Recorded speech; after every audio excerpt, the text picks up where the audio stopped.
Belum lama ini banyak midi globi, puluhan midi globi berhasil lolos jalur SNBP ke universitas impian mereka. Kok bisa sih? Kayak gimana? Nah, hari ini aku akan bongkar semua rahasianya untuk kalian secara gratis.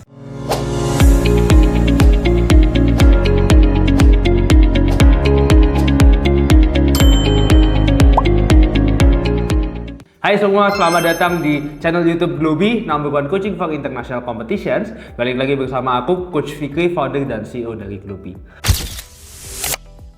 Kemarin itu waktu pengumuman SNBP, aku very happy karena kita dapat banyak banget kabar ya. Kayak misalnya ada Kalesa yang berhasil lolos hubungan internasional Universitas Indonesia, Ashraf lolos HI Universitas Erlangga. Bahkan ada juga yang di Saintek juga loh, kayak Davina lolos di Farmasi Universitas Pajajaran. Dan ini tuh bukan tahun pertama, sebelum-sebelumnya kami juga udah banyak lolosin Minty. Kayak ada Meiva di ITB, Hanan di HI UGM. Bahkan murid aku sendiri, Akila, itu berhasil lolos kedokteran UI. Dan again, semuanya lolos lewat jalur SNBP, alias ya zaman-zaman dulu mungkin kita nyebutnya jalur undangan atau jalur SNMPTN. Kenapa ini bisa terjadi? Karena sebenarnya ini yang banyak orang nggak tahu atau lupa ya lebih tepatnya. Mereka tuh fokus ke nilai rapotnya. Jadi rapotnya tuh wah pokoknya nilainya harus bagus, harus perfect. Nggak salah sih. Tapi ini yang bilang adalah panitia penyelenggara SNBP-nya sendiri ya. Kalau nilai raport itu memainkan peran 50%. 50% lainnya apa sih? 50% lainnya itu portofolio alias prestasi kalian. Nah, ini yang lupa dikejarin sama kita semua gitu loh. Kita terlalu fokus ke nilai doang. Sekarang aku mau kasih sebuah analogi sederhana. Misal, bayangin kalian pengelola kampus, rektor lah, wakil rektor lah. Terus kalian dihadapi dengan dua pilihan. Ada anak A, itu nilai rata-ratanya 88, nggak sampai 90. Tapi dia punya prestasi internasional, beberapa prestasi internasional. Si anak B itu nilai rata-ratanya 92 atau bahkan 93, 94 lah. Nah, tapi dia nggak ada prestasi di luar sekolah. Jadi ya prestasinya nilai rapor aja. Mentok-mentok tambahannya sertifikat organisasi di dalam sekolah. Kira-kira menurut kalian akan pilih yang mana? Kalau aku akan pilih anak A. Nilai rata-ratanya nggak rendah banget. Maksudnya nggak yang ekstrim sampai 60-70. Kan masih tinggi juga. Tapi punya prestasi. Kenapa? Karena satu, nilai kan tetap tinggi. Itu berarti kalau misalnya kita bawa ke nilai raport, nilai GPA untuk kuliah, masih ada potensi dia bisa cum laude. Berarti dia pasti rajin belajar. Tapi ada prestasi. Ingat, universitas itu selalu ngejar akreditasi dan ranking. Apalagi universitas-universitas besar, UI, UGM, UNER, UNS, semua. Mention deh, kalian bukain IG mereka, pasti mereka sering pamer, oh sekarang prestasi kampus kita, ranking kampus kita menurut QS ranking gue sekian, ini menurut ini sekian. Pertanyaannya sekarang, gimana universitas itu, kampus-kampus itu ngejar ranking itu? Salah satunya prestasi. Tentu ada poin-poin lain ya, kayak risetnya, alumninya, tapi salah satu poinnya itu ya prestasinya.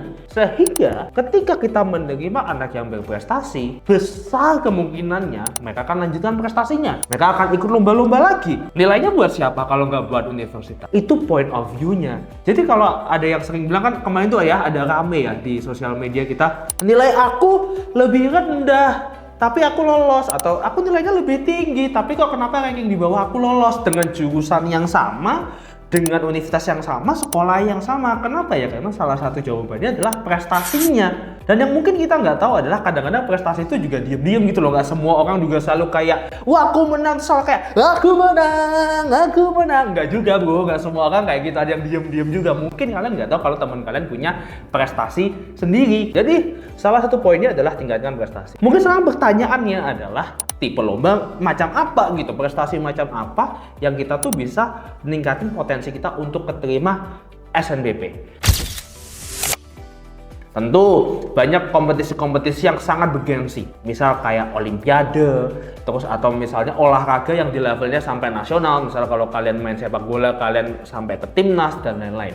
Tapi berapa persen sih orang-orang yang bisa mencapai di level itu? 0,1 sekian persen lah, ya kan? Nah, sehingga kompetisi yang harus kalian cari itu ada beberapa syarat ya menurut aku. Yang pertama, barriers to entry-nya alias untuk kalian masuk ke sana itu harus mudah. Jadi ya seleksinya itu nggak seribet itu, nggak seketat itu. Kita ngomongin Olimpiade, Olimpiade very prestigious, dah pasti keren banget Olimpiade. Tapi seleksinya kalau kalian tahu dan kita tahu semua, tingkat kelurahan, kecamatan, kota, provinsi, nasional, baru internasional, wah jauh banget. Timnas pun juga kayak gitu. Sehingga kita harus mencari mana ya kira-kira kompetisi yang barriers to entry-nya lebih mudah. Aku bisa lompat ke level nasional atau bahkan level internasional. Yang kedua, eventnya tersedia di mana-mana. Dalam artian eventnya itu nggak cuma setahun sekali, tahun 2 kali. Kalian harus cari event itu yang setahun mungkin bisa 5 kali, 6 kali, 7 kali, atau mungkin 12 kali tiap bulan ada. Kenapa? Karena ya kalian harus ngelatih diri kalian dengan lebih banyak event yang kalian ikutin lebih baik. Kalau kalian cuma ikut setahun sekali, nih misalnya, berarti kalau kalian semasa SMA, kesempatan kalian cuma ikut 2 kali dong. Kelas 3 kan udah nggak bisa ikut. Potensinya kecil. Jadi harus cari event yang ada di mana-mana dan penyelenggaraannya ada banyak. Yang ketiga, yang topiknya lebih beragam dan topiknya bisa nge-cover jurusan yang kalian pengen. Misalnya kalau kedokteran berarti ya jurusannya biologi, IPA, sosial, kayak HI dan segala macamnya itu bisa tercover gitu loh. Dan yang keempat, yang paling penting itu adalah dikurasi oleh Puspresnas alias Pusat Prestasi Nasional. Jadi jangan asal ikut aja, kalian harus cek and recheck ini tuh eventnya udah dikurasi sama Puspresnas atau belum. Untuk menjawab semua itu ada satu jawaban. Aku kenalin event namanya Model United Nations alias MUN. Nah di MUN ini itu tuh ke cover semuanya. Tadi pertama barriers to entry-nya kan, alias untuk masuknya. Di MUN itu relatif mudah. Yang penting kalian cari eventnya, kalian daftar, selesai. Jadi untuk ikut itu lebih mudah. Walaupun untuk menang ini beda cerita ya, karena di MUN itu persiapannya cukup banyak. Tapi minimal sekali lagi untuk ikut kan lebih mudah. Yang kedua, eventnya tuh ada di mana-mana. Di Indonesia itu dalam 12 bulan yang terkurasi Puspresnas itu ada 3-4 kali dalam 1 tahun. Nah, salah satu yang paling besar yang kalian bisa ikutin, cek di Global Millennial MUN. Ini udah terkurasi Puspresnas, eventnya besar, ada di dalam Indonesia, cocok untuk kalian. Selain itu, tapi banyak eventnya kecil-kecil juga. Ini yang untuk latihannya, yang diadain sama sekolah-sekolah, universitas, kampus, dan lain sebagainya. Dan topiknya beragam. Nanti di MUN itu kalau kalian mau masuk ke kedokteran, kalian bisa cari konsel WHO. Kalau kalian mau masuk lebih ke ekonomi, kalian bisa ke WTO, World Trade Organization, dan seterusnya. Itu tuh konselnya tuh kayak subjeknya. Dan yang paling penting adalah MUN ini tuh nge-cover skills-nya juga. Jadi kalian itu selain kalau dapet technical-nya tadi ya, dapat sertifikat, dapat segala macamnya itu, skills-nya itu kalian juga dapat banget gitu loh, public speaking, paper, dan lain sebagainya. Mungkin kalian juga tanya, oke, coach, aku harus mulai ikut competition ini dari kapan? Dari kelas 1 SMA atau kelas berapa? Jawabannya adalah dari sedini mungkin. Jadi kalau yang nonton di sini ada ayah bunda ya, bahkan anak-anak kalian tuh masih TK, masih SD, ikutin competitions ya. Ya mungkin nggak pengen banget sih kalau TK sih. Mungkin kayak speech competitions atau storytelling competitions. Kenapa? Bayangin pemain sepak bola. Emang ada pemain sepak bola tiba-tiba langsung masuk ke World Cup gitu, langsung masuk Piala Dunia? Enggak kan? Mereka mesti bertahap dulu.